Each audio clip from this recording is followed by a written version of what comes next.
child's desperate text for her baby brother's formula, sent by mistake, lands on a billionaire's private phone. One wrong number is about to change their worlds forever. Desperation has a sound. For 10-year-old Chloe, it was the thin, hungry cry of her baby brother and the sound of her mother scraping the last dusty powder from an empty formula canister.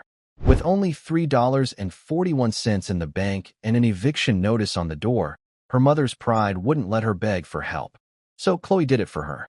She grabbed her mother's phone to text her uncle for $40, just enough for the baby formula. But in her haste, she mistyped one single digit.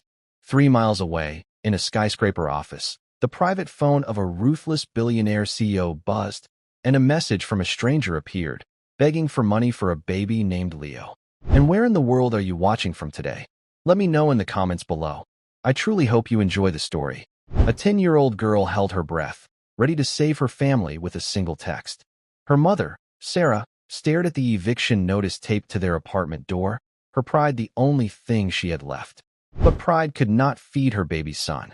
10-year-old Chloe Jensen watched her mother, Sarah, from the doorway of their cramped kitchen.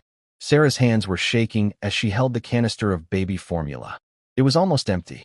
Chloe watched as her mother scooped out the last dusty bit of powder, scraped the sides, and then added far too much water to the bottle.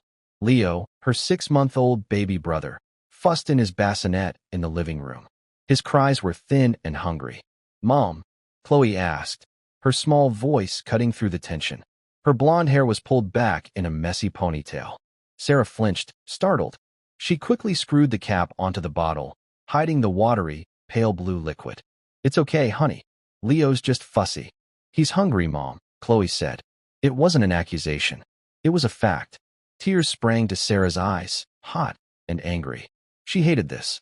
She hated the desperation.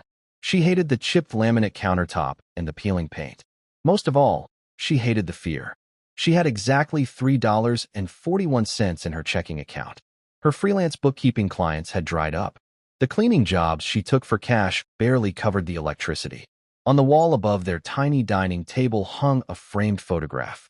It was her grandfather, General Michael "Iron Mike" Jensen.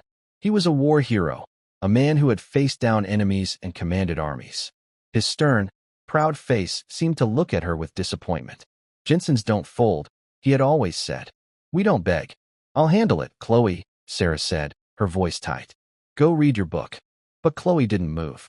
She had seen the eviction notice. She knew her mother had been laid off from the accounting firm 2 months ago. She knew her uncle Mark, Sarah's brother,